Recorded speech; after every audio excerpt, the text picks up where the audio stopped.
Hey there, it's me Red Knight and welcome back to my channel for a Hayday Derby video. Now I got asked why did my team get demoted, and please explain the actual system a little bit better because somebody was unclear on exactly what happens. Well, first of all, you've done the derby and you've completed all of your tasks. You've come in whatever position. In this case we came in 7th place.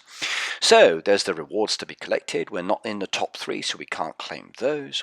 I go through my derby rewards, look at the ones I want and select those. What I usually then do is to select my secondary prize that I'd like to have and then spend my diamonds that I've got within the game and reshuffle. Now at the end of the day I'm specifically looking for decoration. Don't really much care about the expansion materials. I kind of like to go with the permits and the actual vouchers if necessary, but it's deco that I ultimately want. And I shuffle a lot every time trying to build up my collection of decoration, whether it's for the derby decoration that's existing or some of the older pieces that we are able to get.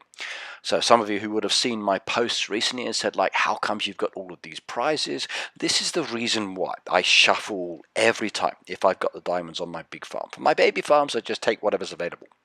But because I buy diamond packs so I get diamonds within the game, I've got no problems with spending them on this. Like I said, it's the deco I ultimately want.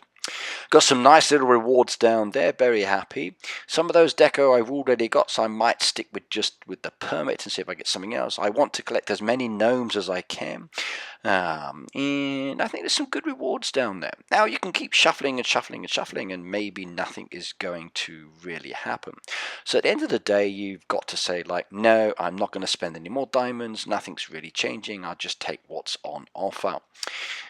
Even if you've kind of like skipped past the same item again and again and again. So I think that's enough, we just take the vouchers.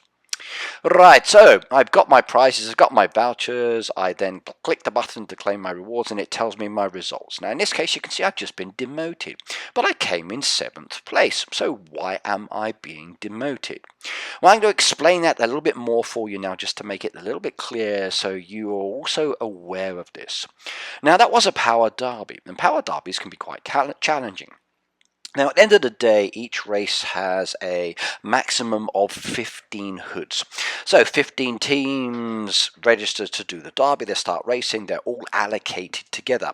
And then that's one race and another race and another race and so on.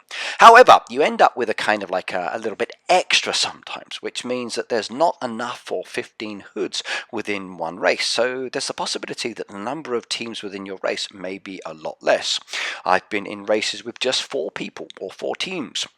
Right now, in relation to the rules for a standard race, as an example, the top 3 usually go up, the bottom 3 go down, and the others stay where they are.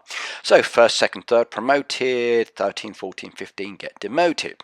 Now, when you are in a race that is fewer than 15 teams, it's exactly the same. So the rules really don't change. Top 3, bottom 3, that's it at the end of the day, and the rest stay the same. So in relation to my race, which was the power derby, there were just 7 teams. So number 1, 2 and 3 went up, number 4 stays where they were, and those of us 5, 6 and 7 all got demoted. Now that might seem unfair. If there had been 15 teams, we would have been in 7th place, we would have stayed in the Champions League. But at the end of the day, we get demoted. It's just a game, but it's kind of like, no, why are we demoted kind of feeling. It feels unfair. So please be aware that if you are in a race with fewer than 15 teams, if you're in the bottom 3, you're still going to go down into the lower league. Right, hopefully that makes it a little bit easier to understand. If you've got any questions about the game of Hayday, or you want to know how things work because you're not 100% sure, or you're not sure why something happened, let me know and I'll make you a video to explain it. Either way, I'll see you all next time. Take care, have fun, and good luck with your derbies. Bye now.